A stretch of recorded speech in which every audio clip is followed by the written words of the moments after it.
दोस्तों, स्वागत है आप सभी का बीएससी एंड एनएससी अड्डा में।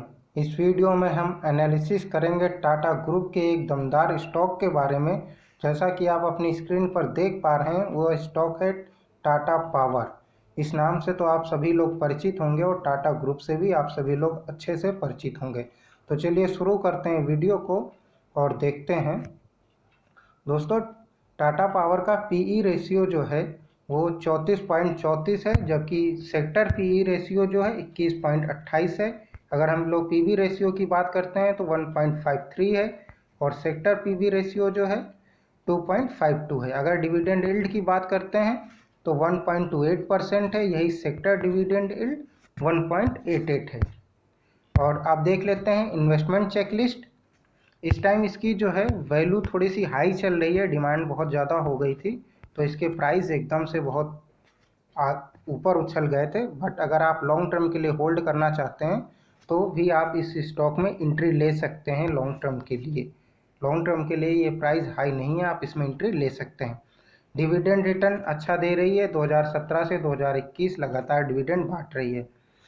कोई रेड फ्लैग नहीं है इसमें, स्टॉक सुरक्षित है और आप इसमें इन्वेस्टमेंट कर सकते हैं। रिटर्न वर्सेस एफडी कम है। चलिए अब आगे देखते हैं कैश डिविडेंड। देखिए 2017 को इसने 1.3 यानी ₹1.30, फिर 2018 को भी ₹1.30 कैश डिविडेंड और 2019 ₹1.30, 2020 ₹1.55 और 2021 को भी ₹1.55 इसने कैश डिविडेंड बांटा है। अब फाइनेंशियल ट्रेंड की बात कर लेते हैं। दोस्तों, ये सभी जो है फिगर्स लिखे गए हैं, ये सब 1000 करोड़ के में लिखे गए हैं। तो आप देखिए इसका जो रेवेन्यू जो था 2018 में 30.71 का था और 2019 में ये रेवेन्यू हुआ 33.74, 2020 में 31.44, 2021 में 34.39। और यही हम लोग अगर हम लोग टोटल प्रॉफिट की यानी कि नेट प्रॉफिट की बात कर लेते हैं तो 2018 में नेट प्रॉफिट 2.41, 2019 में 2.36, 2020 में 1.02 और 2021 में 1.13 थाउजेंड करोड़ रुपए जो था इसका प्रॉफिट हुआ है। अब हम लोग इसका इनकम स्टेटमेंट देख लेते हैं। दोस्तों, इसकी जो है इसकी इंडस्ट्री से जो इसकी इनकम है वो कम है, यानी कि इसका जो रेवेन्यू आ रहा है, इंडस्ट्री रेवेन्यू आ रहा है 5.42% का इंडस्ट्री रेवेन्यू, जबकि इसका टाटा पावर का रेवेन्यू जो है वो 2% है। और मार्केट शेयर जो है इसने अपने 49.66 से 35.38 कर दिए हैं, तो इस मार्केट से इसने अपने शेयर्स जो हैं थोड़े से वापस ले लिए हैं। और हायर इंडस्ट्री नेट इनकम, दोस्तों इस स्टॉक की जो है नेट इनकम जो है वो इसी इंडस्ट्री से दूसरे स्टॉक्स के मुकाबले ज़्यादा हो रही है। रेवेन्यू और नेट इनकम में कंफ्यूज मत होइएगा। रेवेन्यू और नेट इनकम जो होती है, रेवेन्यू में टोटल सभी चीज़ों का जोड़ा जाता है, उसमें से प्रॉफिट नहीं निकाला जाता है।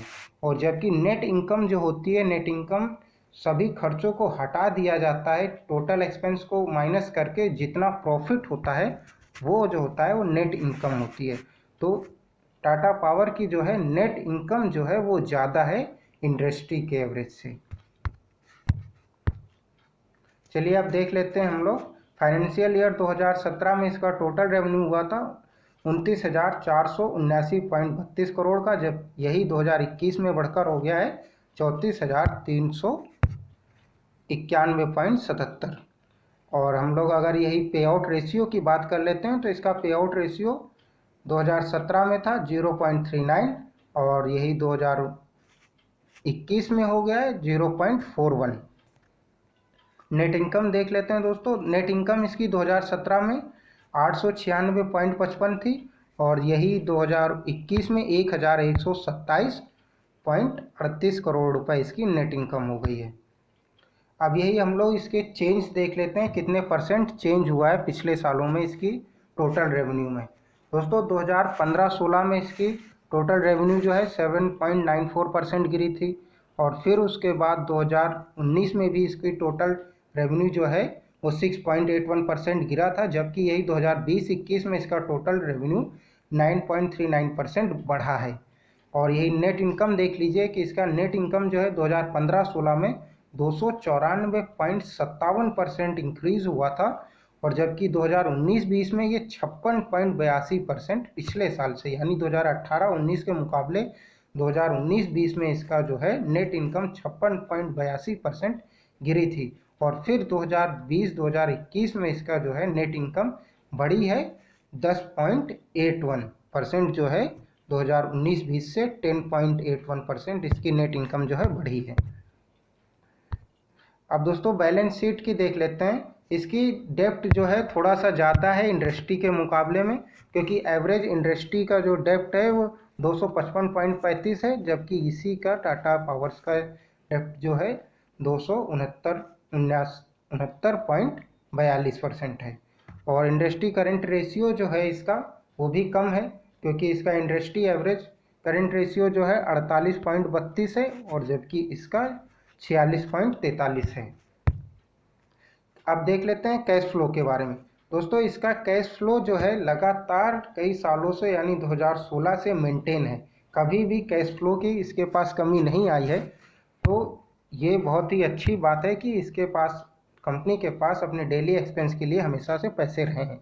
2016 में 5238.27 करोड़ रुपए थे इसके पास, और फिर 2017 में 3691.91, और 2018 में 2803.48, 2019 में 997.57 में, यही 2020 में 5149.51 हो गए।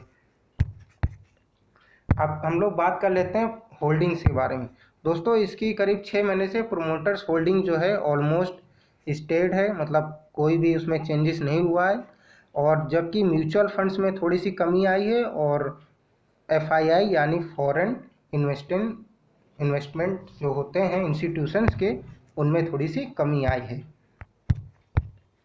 ये आप देखिए अपनी स्क्रीन में चार्ट दिखाई दे रहा है आपको, जैसे कि इसमें प्रोमोटर्स होल्डिंग जो है 46.86 है।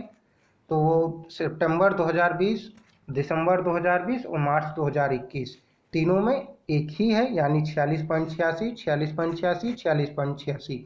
यही अगर हम लोग FII की बात करते हैं, फॉरेन इंस्टीट्यूशंस इन्वेस्टमेंट, तो आप देखिए सितंबर 2020 में जो था 10.85% था, और यही दिसंबर 2020 में जो है ये हो गया है 12.44, और फिर मार्च 2021 में हो गया है 12.17।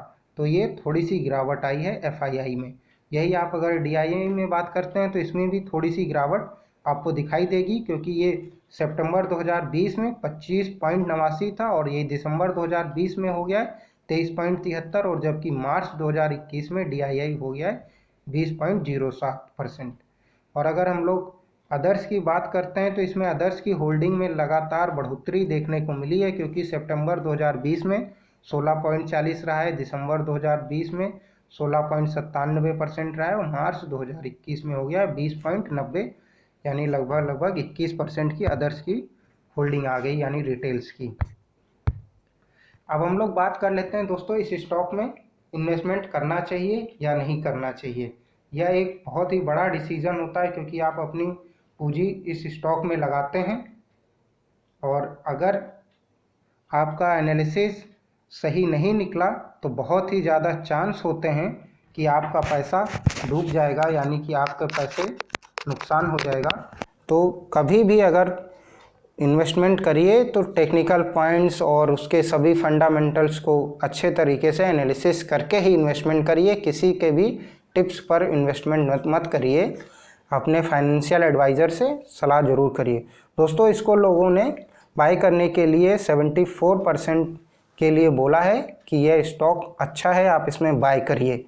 और दोस्तों इसमें कैपेबिलिटी है कि यह स्टॉक आने वाले समय में आपको बहुत ही अच्छा रिटर्न देगा, क्योंकि आप सभी जानते हैं कि आने वाला समय जो होगा वो पावर सेक्टर की ग्रोथ का समय होगा। सभी चीज़ें इलेक्ट्रिक हो जाएंगी, कार्स हो गई, मोटरसाइकिल्स हो गई, और टाटा पावर जो है आगे चलकर बहुत ही बड़ी बड़ी कंपनियों के साथ, जैसे टेस्ला मोटर्स हो गई और दूसरी कंपनीज हो गई, उनके साथ मिल करके अपने पेट्रोल पंप जो है लगाएगा। तो जैसे आपको अभी दिखाई दे रहा है कि हर जगह पे डीजल वाले पंप हैं, पेट्रोल पंप हैं, तो वैसे ही आने वाले समय में उन्हीं के साथ में ही एक चार्जिंग स्टेशन अटैच्ड होगा पेट्रोल पंप के साथ में। तो वो चार्जिंग स्टेशंस हर जगह पे खुलेंगे और टाटा पावर उम्मीद है कि उसमें कूदेगा और बहुत ही अच्छे तरीके से उसके प्राइस जो हैं स्टॉक्स के बढ़ेंगे। और भी इसके कई सारे वेंचर्स हैं टाटा पावर के जिसके थ्रू वो पैसा कमाता है। तो यह स्टॉक खरीदा जा सकता है, लॉन्ग टर्म के लिए बहुत ही अच्छा आपको रिटर्न देगा। आप चाहें तो इसमें इन्वेस्टमेंट कर सकते हैं। शॉर्ट टर्म इसका टारगेट अगर आप सोच रहे हैं तो 200 से 250 के बीच में रखिए।